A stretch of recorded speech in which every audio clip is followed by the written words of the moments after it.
Sawela ng ating CCN, FBI, Central Communication Network Incorporated. Pagsunod sa komunikasyon ng neutralidad, pagtupat sa paghatid ng balita, pagkawalang kinikilingan. CCN News Filipino News Channel TV 83.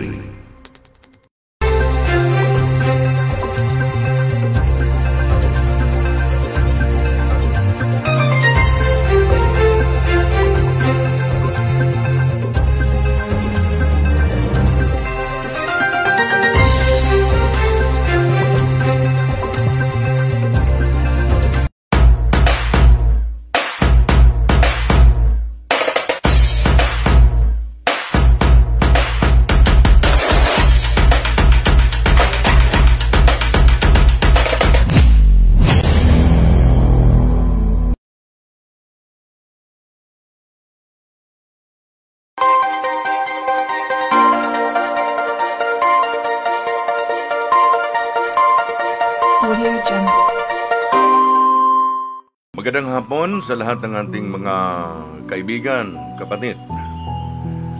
Saan man kayong dako ngayon sa kasalukuyan, Luzon, Visayas, Mindanao. Muli, tayo ay nagla-live broadcast dito sa ating studio, dito sa CCN News, the Filipino News Channel 83. Ito pong inyong lingkod na si Kuya Armand. Ito si Kuya Armand, Brother Armand.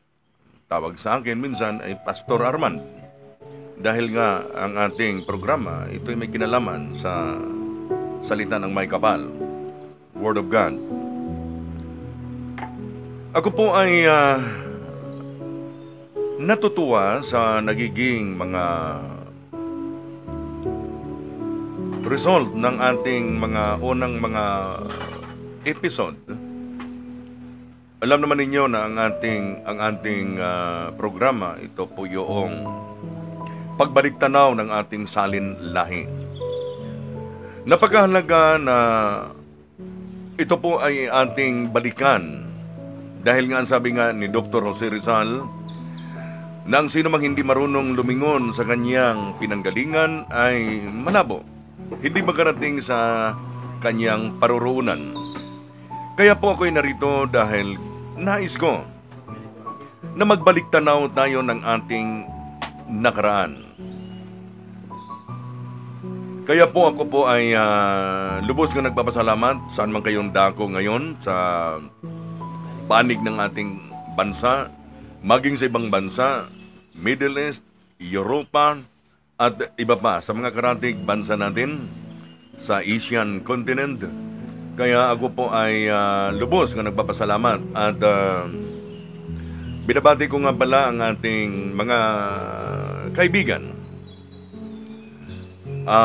Lalo na yung mga taga-CCN News Patroller, no? Ang taga-Bacolod, Davao, Leyte, Bisaya, at kaming lahat ay nakakalat ngayon sa lahat na anumang panig dito sa ating kapuluan.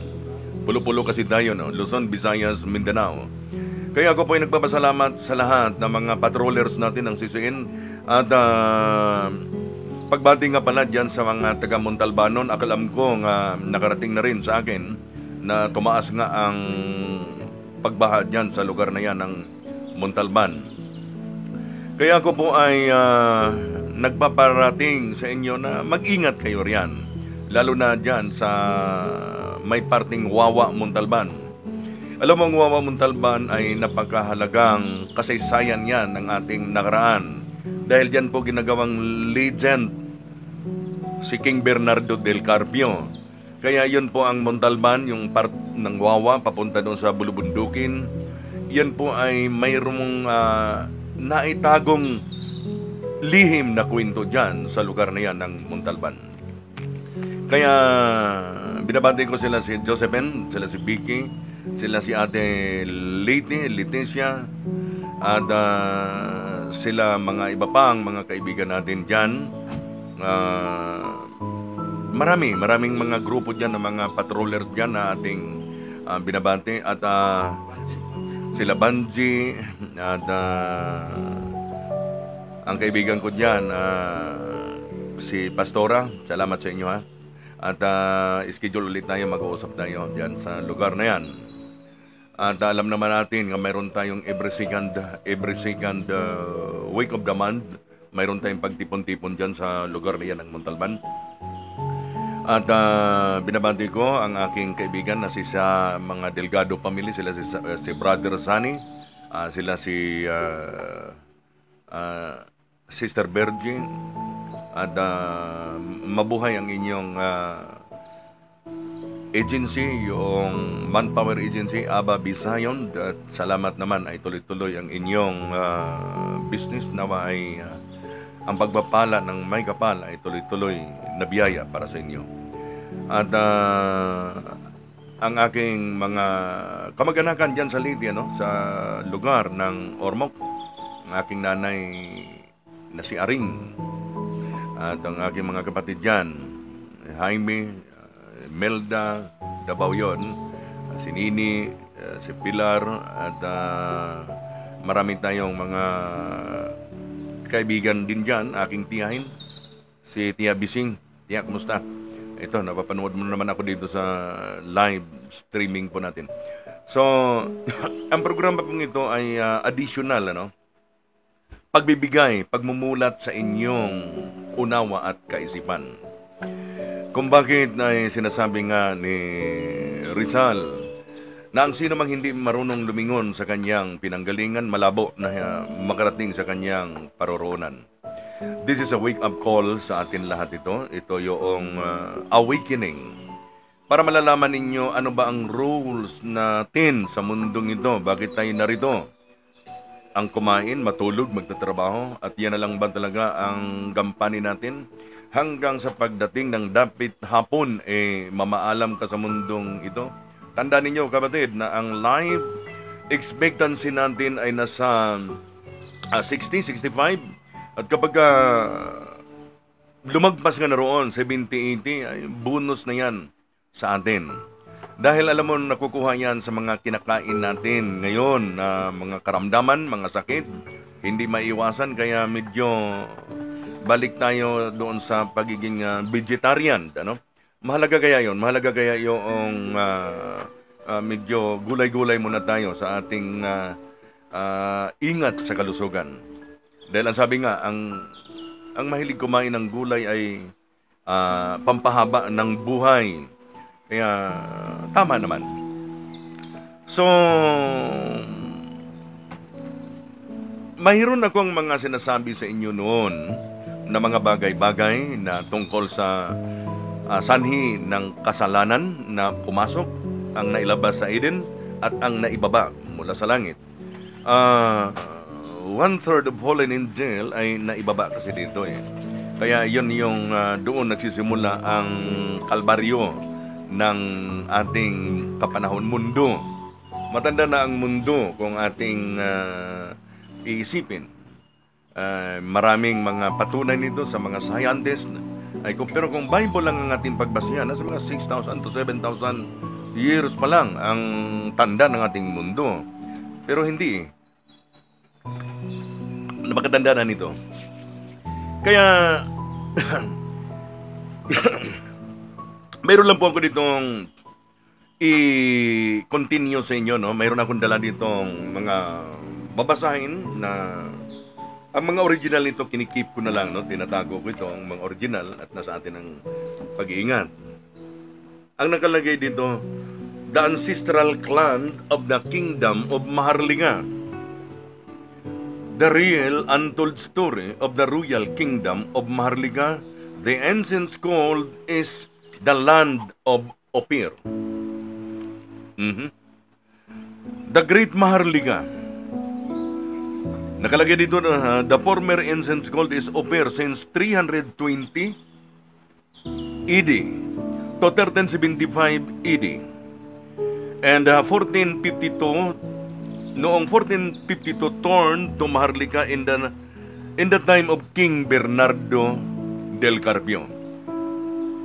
Alam ba ninyo na sa Montalban, part ng Wawa, kung mayroon kayong pagkakataon, mayroon namang library doon, mayroon namang mga nag-guide sa inyo roon, pwede kayong magtanong, ano ba ang kasaysayan, lalo na doon sa may parte ng Wawa, Montalban. Doon kasi nagsisimula ang kasaysayan ng ating lolo na si King Bernardo del Carpio. Kailan? Ulitin ko, ito'y operians tayo nung araw. Mula noong 320 to 1375 AD. And 1452 turned to Maharlika in the time of King Bernardo del Carpio. Sino itong kapartner ni King Bernardo del Carpio? Walang iba kung hindi si Queen Reina Regente. Queen Regente. And noong 1700 AD, from Maharlika turned to the Philippines by the power of the King Felipe II.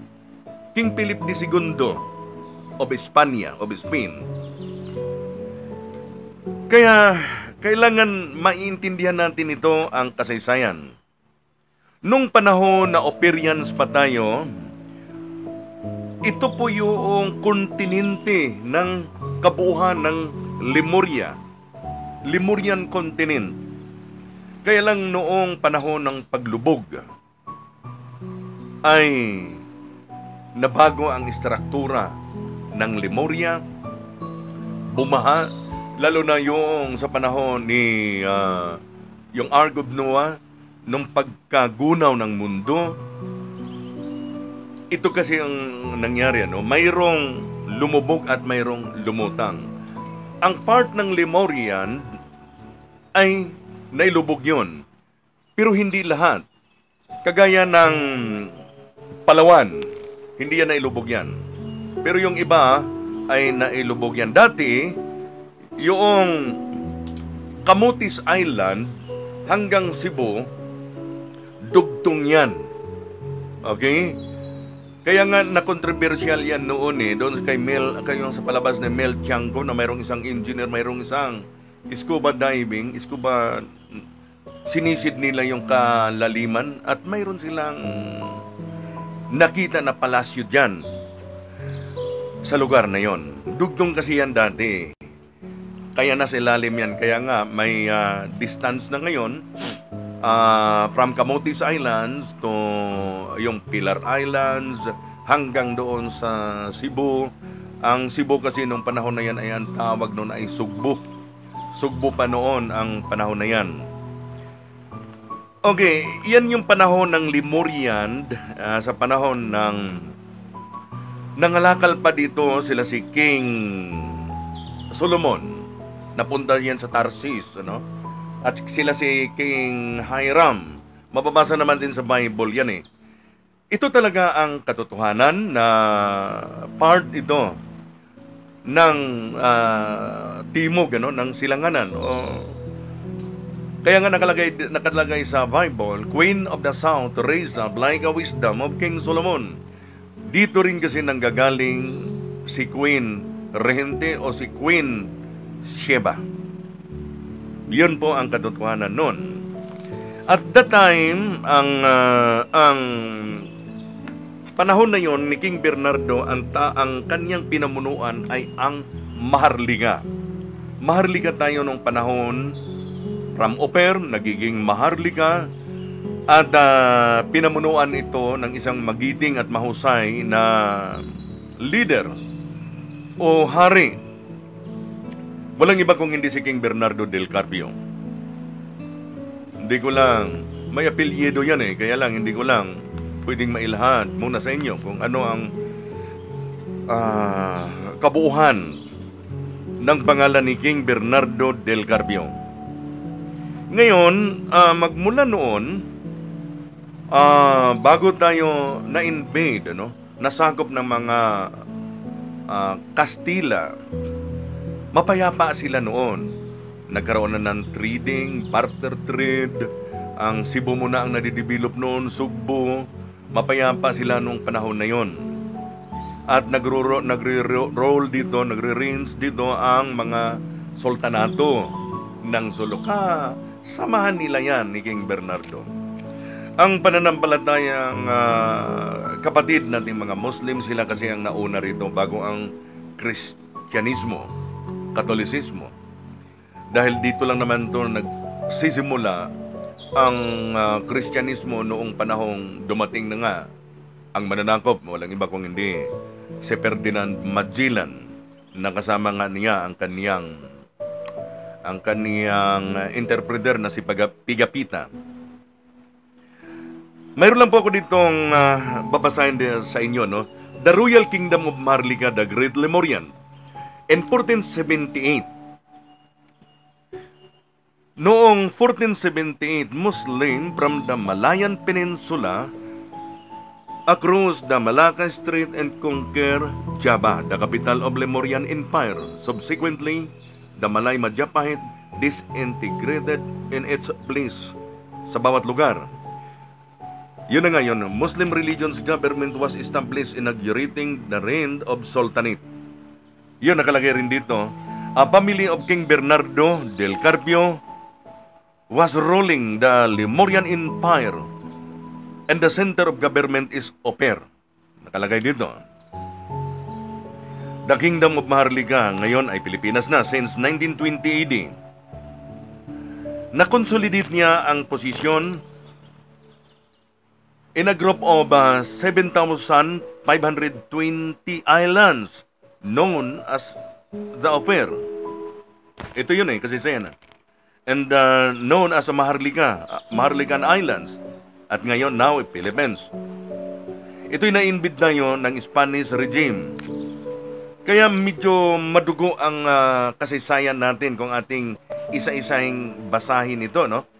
Makapal ito, mayroon tayong mga kompletong mga katibayan kung paano ito nag-exist, ano? Kaya lang, ito po yung nangyaring kasaysayan. Alam ba ninyo yung Malacanang Palace na yan, mayroong unang hari dyan nga umupo riyan. Sa Bulacan pa noon yung Malacanang kaya nga doon, nung naalala ko yung si former president na si Irap Estrada, sa part sa Bulacan mayroong ano ba yung simbahan noon, doon sila nanunumpa ng kanyang panungkulan. Yun yung old Malacanang noon. Oo, pangalaman na lang yung dyan sa Malacanang Palace ngayon ng ating alam, ano? At sa panahon na yon ay mayroong hari na dyan nga nagro-rule, ano? Ang tawag sa ating ay Malacanang Palace. Kaya tinatanong, di ba kayo nagtanong sa inyong sarili, bakit nga Malacanang Palace ang pangalan? Di sanay hari ang nandyan. Bakit presidente ang nandyan? Mayroong oras, no? Mayroong panahon nga nakatakda dyan. Kaya alam ba ninyo na ang Pilipinas ay napakapalad natin nga narito tayo sa bayang ito, bayang pinili. Darating ang araw na makikilala sa buong bansa, sa buong mundo ang bayan nito. Sabi nga ni Marcos, these nations will be great again. Totoo yun. Kaya lang, mayroong kailangan natin malaman. Paano mag-great uli? Paano maitanghal muli ang bayang ito? Unang-una, ang kayamanang inaasikaso ni Marcos sa panahon na yon. Siya kasi yung yung parang pinagkatiwalaan ng yaman. Mula kay King Bernardo, mula pa ito kay King Kumiko, hanggang sa napunta kay King Oper, ang kayamanan nito, at hanggang sa napunta kay King Bernardo, napunta kay Rizal, at napunta kay Marcos. Ay lang, may sinasabi si Marcos. Sabi niya, may password kasi ito Who you are, the strong nations. If you do not know the password, you cannot touch the world of humanity. May mga password yan. Kaya kailangan natin ay hihimay-himay natin. Malay natin, maihayag natin ang buong katotohanan? Password? Alam ba ninyo yung kayamanang pinag-uusapan ngayon? Ano na yan kumbaga bantog na yan sa buong mundo Sa katunayan ay umabot na ng 209 na bansa ang napautang ni Marcos. Ang tanong, paano ngayon magkakabayad yan, mga bansa na yan? May mga programa yan dapat malalaman. Mayroon kasing tinatawag na trilateral agreement at saka bilateral breakthrough agreement na kailangan natin maiintindihan. So, importante yan nga maiintindihan natin. Alam ko na pagdating ng araw, mayroon talagang hari nga nakatalaga riyan. Kaya ako po'y nanawagan sa inyo. Pakinggan ninyo ako. Ang 110 tribes at higit pa roon ay ako ay nanawagan sa inyo kasalukuyan. Kaya pakishare nitong programa nito. At nanawagan ako sa 110 tribes. Alam kong darating ang panahon yan na magkakaisa rin tayong lahat. At yung 72 spiritual divisions, kasi usapang spiritual na ito Napaghalaga yon nga magsama-sama tayo at magkakadaupang palad at para mabalangkas natin. Ano ba talaga ang pinaka-butom? Ano ba talaga ang pinaka-ugat na dapat nating pag-usapan? Dahan-dahan na kasi itong magkakaroon ng tinatawag na transformations ang bayang ito, ang bayang pinili. Babalik tayo sa pangalang kaharian ng Maharlika. Ang ating structure ng ating pamahalaan pagdating ng araw, mayroon na tayong pinaka-umbrella, yung monarkiya. Papayungan tayo ng monarch. Ibig sabihin, pag monarchy, may hari tayo. Kaya matutupad na yung Malacanang Palace. Uupo at upo ang hari natin dyan. Kaya ang sistema natin ay monarchy, ito, parliament, at federal. Papunta tayo riyan. Kailang mayroon pa tayong nagtatransform palang dahan-dahan ang ating bayan. Hindi ito madalian, kapatid, kaibigan. Kaya nga sabi nga na ang pag-asa, ang kabataan ay ang siyang pag-asa ng bayan. Generations by generations yan. Kaya ngayon ay nagpipili tayo ng magiging pundasyon sa bayang ito na kailangan tulad ng isang walis na kailangan magkakaisa tayo. May hugpong yun at para mailinis po natin ang prinsipyo ng walis. Paano mo muna nga naman kung ikaw lang ang may iisa, ting-ting ka lang. Kaya ako ay nanawagan na magkakaisa na tayo na mga maharlikano. Ano bang ibig sabihin ng maharlika? Mahal nga nilikha. Kaya lang nadungisan ang ating kasaysayan. Alam mo kung bakit? Noong pinasok na tayo ng mga mananakop, mga Espanya, tinuruan tayo ng mga activities ng relihiyon. Kaya medyo kung pag-isipan ninyo, yun ang nagkakaroon ng divisions, ang bayan, iba-ibang nakikita naman ninyo iba-ibang relihiyon na mayroon dito. Sabi ko nga sa inyo mas marami pa ang relihiyon kaysa barangay natin. Halos mamaya-maya may nagpa-register. Hindi naman talaga sa relihiyon ang kaligtasan ng tao Ngayon, gusto ko lang, mayroon lang akong gustong ibigay sa inyo yung point of view, lalo na sa panahon, kasi dala-dala ko itong babasahin natin.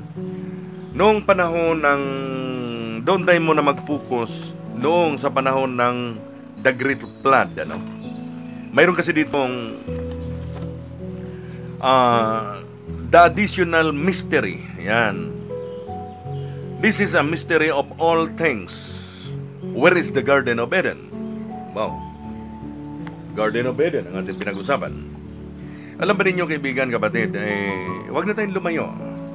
Sapagat batid ko na ang pinagsimulan ng lahat ay dito lang din ang gagaling. Ito kasi yung pinaka-core, pinaka-sentro ng buong mundo. Core, ito. Kumbaga sa isang mangkok, ito yung mangkok yung ating bansa. Nandito nanggagaling ang mga kayamanan, yung langis, yung mga deuterium at marami pang iba pang mga natural resources natin dito. Yaman po tayo. Okay, iwanan ko yung porsyon na yan para malalaman natin nga ito po yung ating bayan ay hitik sa yaman. At mamaya magbe-break lang muna tayo at magpapakilala po tayo sa ating studio. Salamat at babalik tayo mamaya.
Okay, at yung ating iniwan kanina na mga paksa natin, ito yung pinaka-core ang ating bayan. Okay, shout out muna tayo sa ating kaibigan, si Yusuf Lapitan at yung Mulawin Eagle, Sandigan ng Bayan. Kay Ridinoro nga pala. At mamaya-maya alam ko magla-live itong aking kaibigan. So, again sa pamilya ng Delgado Family at salamat sa inyo, Brother Sunny at Sister. Salamat sa inyo sa mga pag-iintindi ninyo sa mga kaganapan. Okay, kanina sinasabi ko sa inyo na ito po yung source, dito nanggagaling ang yaman. Totoo yun. Kaya pinag-aagawan ito ng buong mundo. Kaya nga nakarating dito si King Solomon sa panahon ng Operians pa tayo. Dito nangangalakal, dito kumukuha ng yung itinayo niya doon sa palasyo doon sa kaniyang kaharian kay King Solomon, nanggagaling dito yan. Yung mga Nara at panahon na yun naglalakbay na sila dito. At gumagawa na rin sila ng barko dito sa Sugbo. Yan ang kasaysayan. Winala lang at inalis yan ng ating ng ating nangangasiwa noon. Kaya binura ang ating kasaysayan. Ang gusto kasi nila, yung kasaysayan na nila, mga Western, ang magpapairal. So, ang Garden of Eden, narito lamang. Ito yung mga lugar ng mga espiritu, mga kantado. Kaya nga ang portal niyan ay nandyan lang sa may Samar, Burungan Samar, yun tinatawag na nandyan lang nanggagaling dyan ang Eden, Biringan Samar. Ay nako mga kaibigan, dapat alam ninyo yun. So, medyo mag-recap lang tayo kung paano ba sa panahon na yung nag-repopulate ang mundo sa panahon ni Noah. Nung nagkaroon kasi ng Noah's flood, ito po yung ating balikan, medyo magbibigay lang ako sa inyo ng point of view, Simulan natin ito sa family tree ni Adam. Okay? Kung mapapansin ninyo, the family tree of Adam, si Adam, Eve, and serpent. Adam, Eve, and serpent. At narito si Abel at saka si Cain. Ito yung kasing pasimula na ang sabi ko sa inyo na ang sanhi ng kasalanan sa mundo ang nailabas sa Eden at ang naibaba mula sa kalangitan. Alam ninyo, mga espiritu na nagkakasala sa iba't ibang mga planeta ay dito ang bagsakan sa lugar natin, sa mundo. Bakit? Tropical kasi ito yung paborito. Ito na rin yung dito na rin kasi ibinaba sila. Yung mga nagkasala na mga espiritu. Espiritu ang ating pinag-usapan, ha? Maliliit lang yon, kasing laki lang ng tungaw yon. Pero kapag sila ay papasok sa isang tao, ay yun na yun. Tayo kasi, mga espiritu tayo nga may laman. Tandaan ninyo nga ang tao kapag nag-detach na sa kanyang buhay ang espiritu, ang tao ay babalik sa alikabok. Ang espiritu ay walang kamatayan. Hindi na mamatayan. Nagre-reincarnate yan ang espiritu. 7 bisis at marami yan. Dinadalisay ang espiritu hanggang sa makasumpong sila sa tinatawag na karunungan. Alam ba ninyo nga ang aral ngayon ay nasa kawakasan? Ito na yung tinatawag na the light non-wisdom. Aral ng katanghaliang tamad. Kapatid, kung ang aral ni Kristo ay talaga naman yung kaniyang mga salitang, mga matalinghaga at mga himala. Ang himala kasi ngayon hindi na pinag-usapan, dami ng mga illusionist ngayon . Sa panahon na yun, si Kristo pa lang ang gumaganap. Pero sa ngayon panahon, ako'y nanonood dyan sa YouTube at marami ng mga illusionista. Okay. Ang family tree nila, ito yung, bakit nandito si Adam, si Eve, at saka si serpent? May aro dito si Abel at saka si Cain. Alam naman natin sa Biblia na pinatay ni Cain si Abel. Jealous. Inggit. Ang dahilan. So, nung pinalayas ito si Cain, ito po'y nakikipag-deal. Ang sabi, kung ako ay paalisin sa lugar nito, ako'y papatayin. Kaya binigyan siya ng isang tanda, yung headdress na mayroong ahas. Sapagat siya ay ang kaniyang dugo ay nananalaytay doon ang said serpent. Said serpent. At ganoon din, napunta kay Adam ang sumpa. Ang sanhi kasi nito, yung niigan lang naman talaga . Hindi, wala namang mansanas na pinag-usapan dito . Nilikot lang ito, ginulo lang ng mga Western itong Bible . Yan ang katotohanan na yan. Niigan ang dahilan. Nung nailabas, kaya nga, ang sabi ko sa inyo, iniwan ni Eva ang halamanan ng kanyang ina, si Eden. Paraiso ni Eden yun . Anak ni Eden, si Eva. Noong nagkasala na sila, ay nailabas na si Eva. Si Eva yun yung ina ng sangkatauhan. Kasi nagiging laman na siya. Hindi na siya espiritu. Si Eden, yun yung ina ng pangkalahatan na espiritu. Okay? So, espiritu at laman. Nagiging laman si Eva. Sila si Adam. And sabi nga, hinugot sa tadyang. Bilangin nga ninyong tadyang ninyo.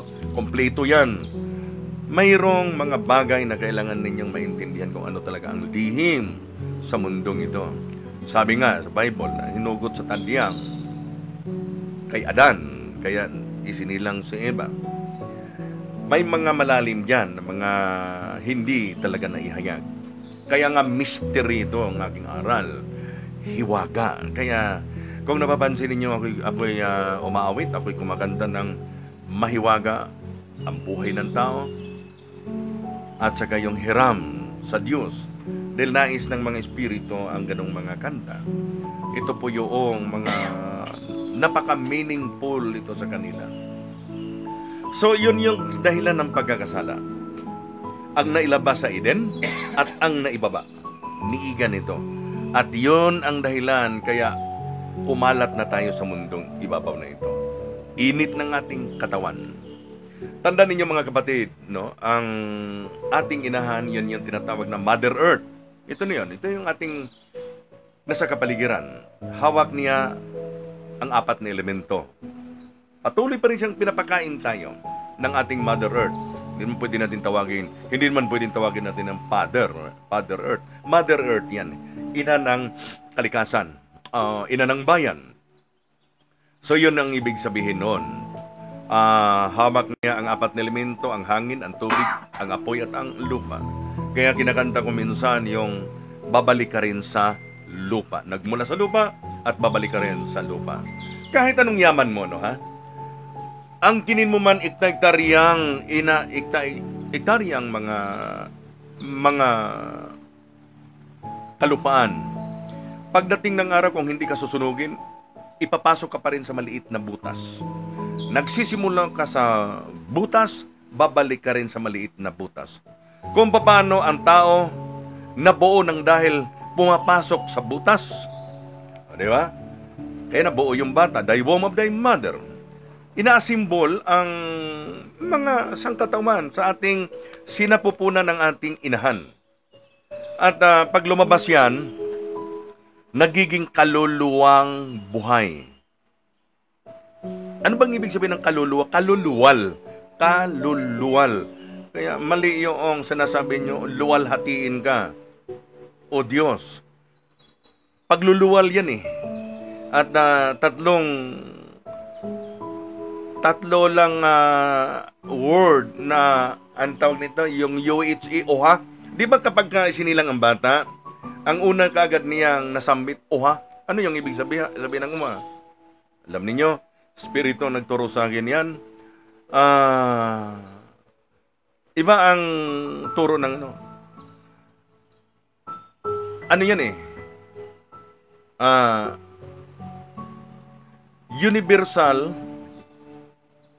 human affirmations. Universal human affirmations. Welcome to the world na magmamultiply ulit. Magiging lolo din yung iyong iniluwal. Kaya nakuha ninyo? Kaya yun yung ibig sabihin. Kapag sinilang kasi ang bata, kapag lumabas yan, mag-aagawan yung mga espiritu dyan eh. Papasok yan. Doon na yung mag-aagawan sila. Ako ang papasok dyan sa bata na yan. Kaya huwag kayong magtaka. Ang inyong mga anak, iba-ibang mga kustumri. Diba? Iba-ibang ugali ng inyong mga anak. Lahat. So, doon, sapagkat minana na natin ang likas na pagkamakasalanan sa mundong ito.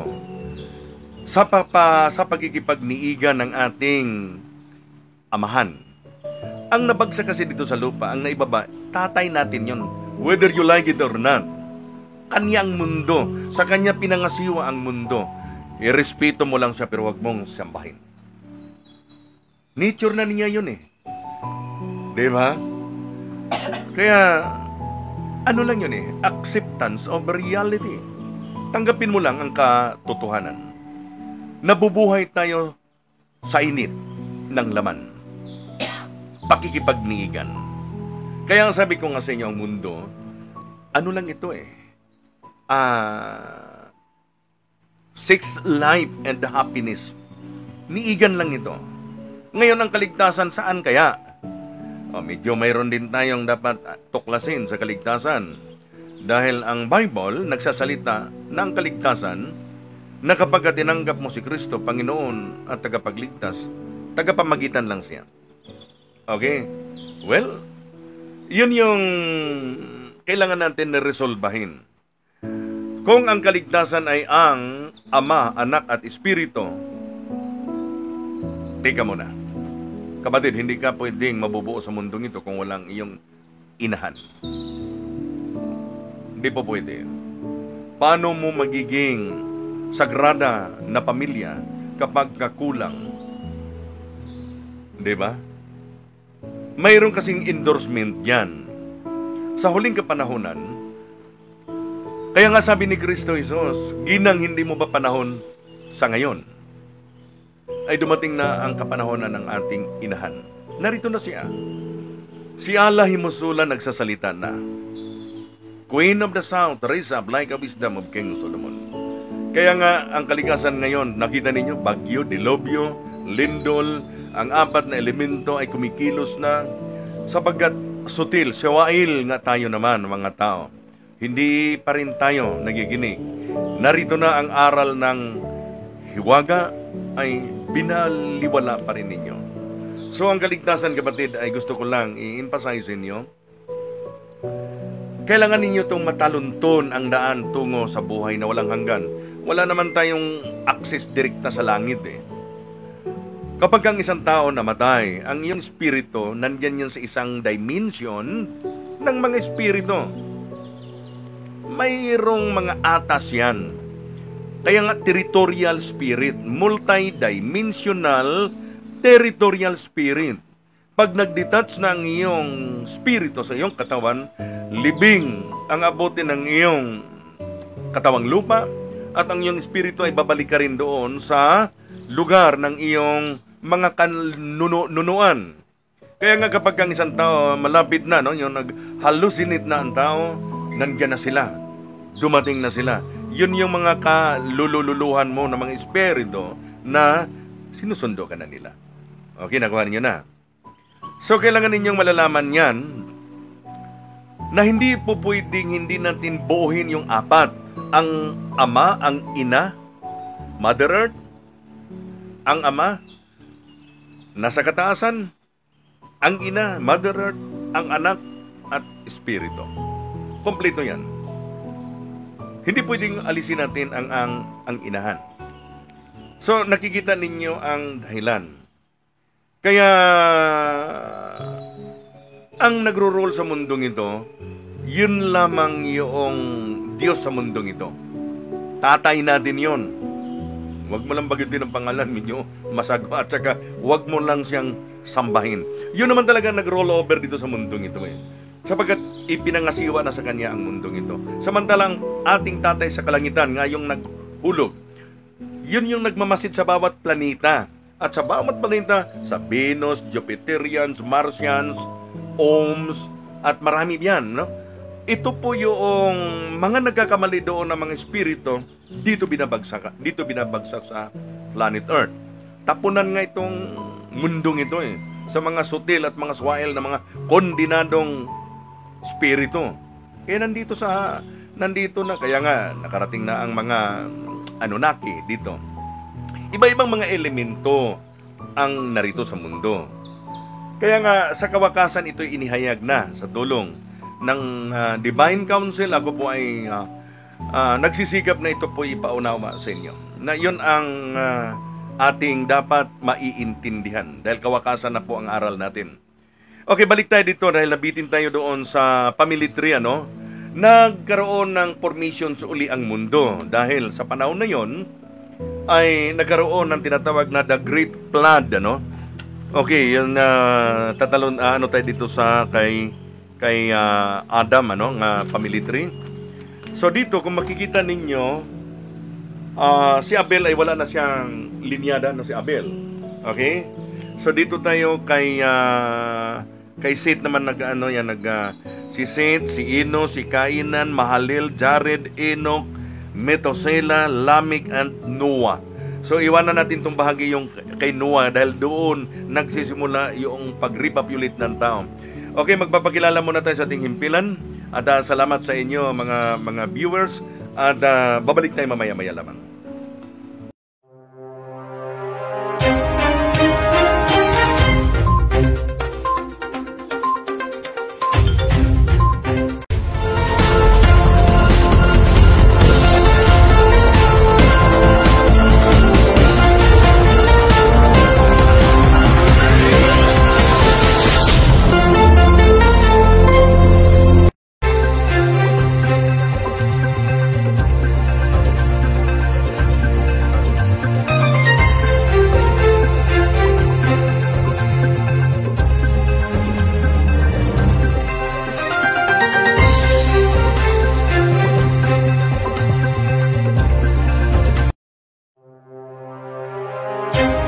Okay, balikan natin ang ating pinag-usapan kanina, itong kay Noah.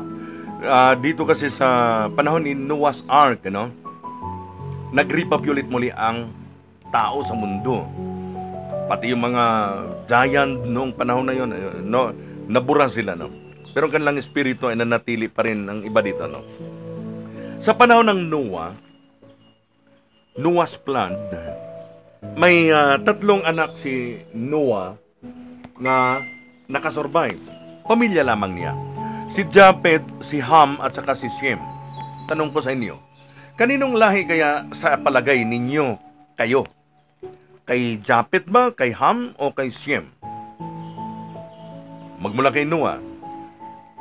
Okay, ayoko na kayong gawing pahulak pa sa inyo, para malaman ninyo kung ano ang mga teritoryo ng mayroon ang kanyang mga anak.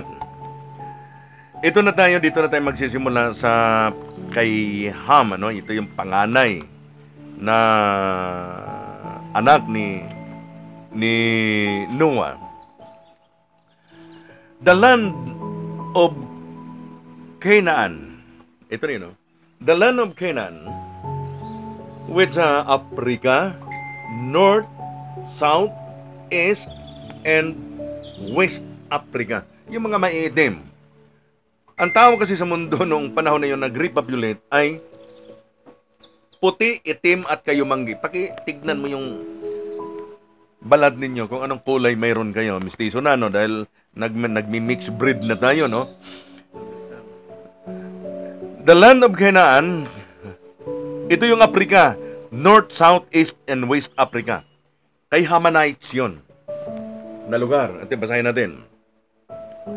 Naging anak ni Ham si Cus, Misraim, sila si Put, Canaan. Mayroong Siba dito kung mapapansin niyo. Tignan niyo yung Bible ninyo. May Siba, ibang spelling.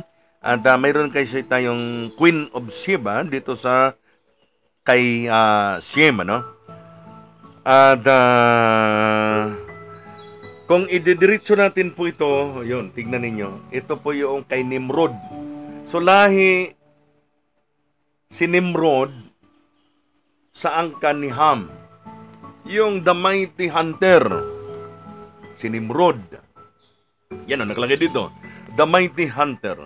So alam na ninyo, yung mga maitim na tao, yun yung lugar ng North, South, East, and West Africa. Alam nyo na ngayon na yun ay lahi ng mga Hamanites. Ngayon, malalaman natin kung sino talaga yung magkakapatid lang kasi ang labanan nito Kaya yung pumunta dito, nanakop sa atin, mga kapatid lang din. Ito na yung mga the land of Gentiles, the territory of Gentiles, Gentile nations. Ano yun? European. Mga European countries, America, Canada, Australia, and Latin America. Yun yung mga Gentiles. Lahi ni Japhet.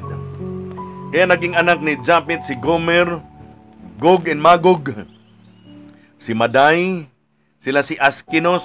Okay, mayroon si Askinos, may anak pang at saka si Repta at saka si Togarma.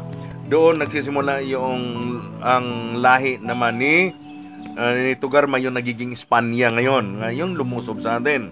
So ibig sabihin, ang nananakop sa atin dito yung mga mapuputi na tao, yung mga the land of Gentiles, the territory of Gentile nations, European countries, America, Canada, Australia, and Latin America. So, maliwanag tayo dito na ito po yung ating pinag-usapan na kasaysayan. Kumusta ka? Ang lahi naman ni Shem. Wow. Ang nakalagay dito, the land of Hebreo. Ang Hebreo ay nanggagaling sa lahi ni Shem, the son of God, from west to east nations. Ito yung lugar natin. Okay?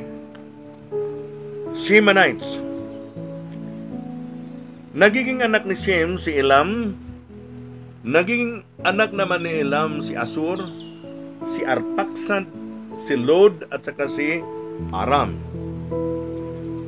Mula dito kay Arpaksad, nagiging anak naman niya si Shelah. At naging anak naman ni Shelah, ni Sala, si Heber. The word Heber, yun yung tinatawag na Jewish, no? Hebreo. Eber. Sino yung anak ni Heber? Ng Hebreo. Hebreo and Jewish ito, no? Yan, nakuha ninyo, ha? Dito tayo sa Asian continent. Si Shem. Naging anak ni Hebreo si Pilig. Mga Piligarian at saka si Joktan. Nakita ninyo to? Yan. Pansinin ninyo. Magmula dito kay Arpaksad, Shelah, ay Eber, Heber, Pilig, and Joktan. Ano ba itong lahi ni Pilig? The land of Israel. Ito na ngayon. Land of Israel. Sa panahon ng 350 AD, nagkalat na sila, scattered to all nations as slaves. Nagiging slave sila. Kumusta si Joktan, kapatid? Magkakapatid ito, ha? Parang kwento lang ito ni Crispin at Basilio, ha? Si Joktan, ito na yung the land of the east. Dito tayo bilong ngayon. Orient, the land of Ophir. Dito nagsisimula yung word, salitang Ophirians. Ophir. Na ngayon ito ay Philippines. Nakalagay dito, Joktan, the land of the east. Orient, the land of Ophir, Oriente. Na ngayon ito ay ang Pilipinas. Para maintindihan natin ito, mga kapatid, ano? Okay, balik tayo dito, ha? Sino ba ito si Pilig at saka si Joktan? Okay, ito yung pinakaano nila. Yan, ang family tree nila. Kita ninyo, ha? Okay, focus. Yan. Okay. So, ang nagiging anak ni Pilig, malalaman natin the Hebrew and Jewish Israel. Si Rio, si Serog, si Nahor, si Tera, at ito na yung anak ni Tera ay si Abram. Abram pa ang pangalan noon, hindi pa Abraham. Tatlong magkakapatid ito, si Abram, Nahor, at saka si Haran. Nagiging anak ni Haran si Lot.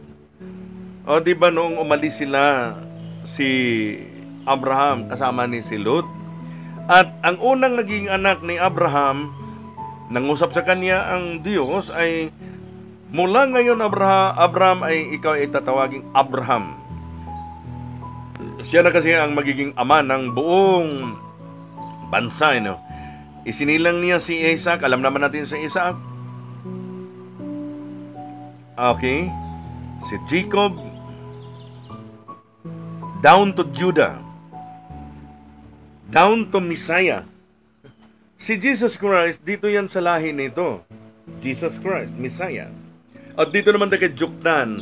Naging anak ni Joktan si Almodad, Silip, Dikla, Obal, Abimael, Sheba. Yun, yung Queen of Sheba. Oper. O, tignan nyo, 13 yung anak niyan. Basahin ninyo yung Bible. Havila and Jobab. At mayroon pang iba sa likod. Okay? So, doon natin maiintindihan ang pinagmulan nung nag-repopulate muli ang sangkatauhan sa panahon ni Noah. At hanggang ngayon, ay ito na yung ating nagiging karanasan sa kasalukuyan. Tayo po ay nag-repopulate sa panahon ng kasaysayan ni Noah. So, yun ang ating ipinaliwanag sa inyo para ito ay pagtanaw ito ng ating mga salinlahi. O, di ba? Naintindihan ninyo, mga kapatid, ito yung pagbalik tanaw ng ating salinlahi. Hindi nga tayo makarating. Di ba? Ito yung salinlahi natin. Kaya salamat sa mga pagtangkilik ninyo, pagtanggap. So, importante yan nga maiintindihan ninyo ang ating salinlahi. Kaya mahigpit itong sinasabi ni Rizal. Pag hindi ka marunong lumingon, ang labo mo makarating sa iyong paruroonan. At ang kayamanan, ito yun, kadugtong yun eh. Who you are, the strong nation. Sino ka man, matatag ka man. If you do not know the password, you cannot touch the wealth of humanity. Bumalik na kasi sa mother account, naka-umbrella na ngayon, ang lahat na mayroong mga hawak na certification o certificate, bumalik na sa inahan. Yun, Queen of the South. Mayroon na siyang bagong sukluban ngayon ang ating inahan. Kaya marami ngayon ang naghahanap. Saan na ngayon? Kanino lumukob ang espiritu ni Eva? Kasi si Eva walang kamatayan yan, Queen Sheba. Palipat-lipat lang yung kanyang espiritu. Natagpuan ko. Yun ang nagbigay sa akin ng instructions. Nasa aral na kasi tayo ng tinatawag na katanghaliang tapat, the light known wisdom. Nakausap ko ang mga matatanda, no? Konsiho ng mga espiritu, Council of Elders. Kaya naipabatid sa akin ang kasaysayan. Ganito, apo, nagsisimula.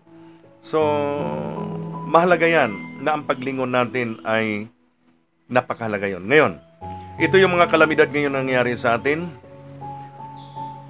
Naibuhos na kasi yung pang-pitong salot na nakalagay doon sa pahayag, sa Revelations. My gosh, nakakapangilabot. 3 taon ito sunod-sunod na mga problema. Bansa sa bansa, magkakagulo. Ibig sabihin ito na ngayon tinatawag na, nalapit na nga ang tinatawag na kawakasan. Papasok na tayo sa tinatawag na third covenant.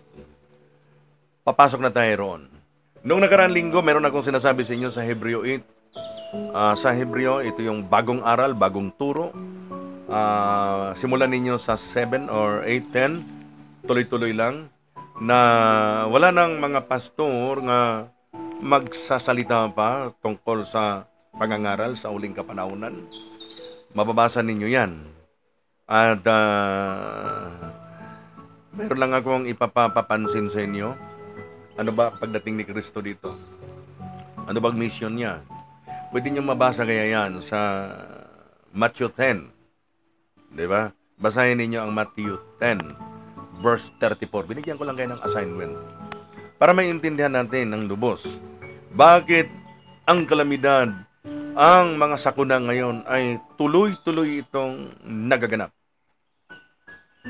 Talaga naman napakahirap sa mga panahon ngayon. Kaya ito na yung tinatawag na kapighatian nga dumarating na sa atin. At sa mga nabitin dyan sa ating pagpapaliwanag, sa Lunes marahil ay babalik tayo. Kaya nga schedule natin dito Monday tsaka Wednesday. Makapag-live banantay ng 2 bisis sa loob ng 1 linggo. Malaking bagay na yan para continuations natin ito. Okay?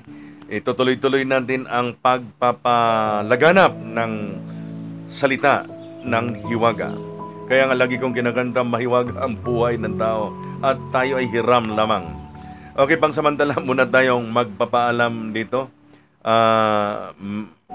May sinyas na ang ating big boss dito at malapit na tayong magpapaalam. Okay, 1 oras lang naman kasi ang binibigay pero 1 hour is enough. Mahaba-haba kaya yon. Kaya sa lahat ng mga kaibigan natin, i-like ninyo ito at saka i-share ninyo itong programang ito para maraming makakaunawa. Ito na yung pagbalik tanaw ng ating salinlay. Okay?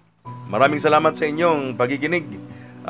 Kaibigan kong Sister Virgin Delgado at maraming salamat sa mga satiyahin ko si Vicky Aracelias at mga taga-Ormocanon. Maraming salamat at mabuhay po tayo. Magandang hapon sa lahat.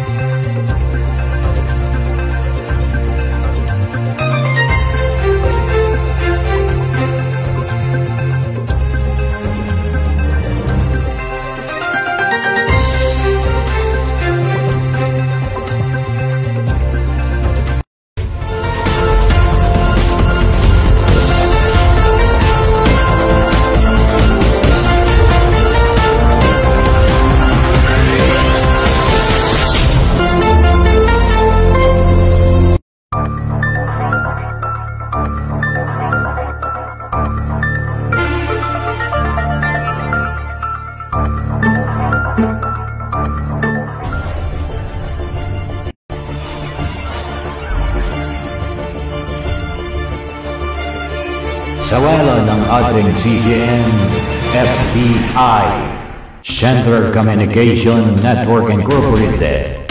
Pagsunod sa komunikasyon ng neutralidad, pagtupat sa paghatid ng balita, pagkawalang kinikilingan. CCN News Filipino News Channel TV 83.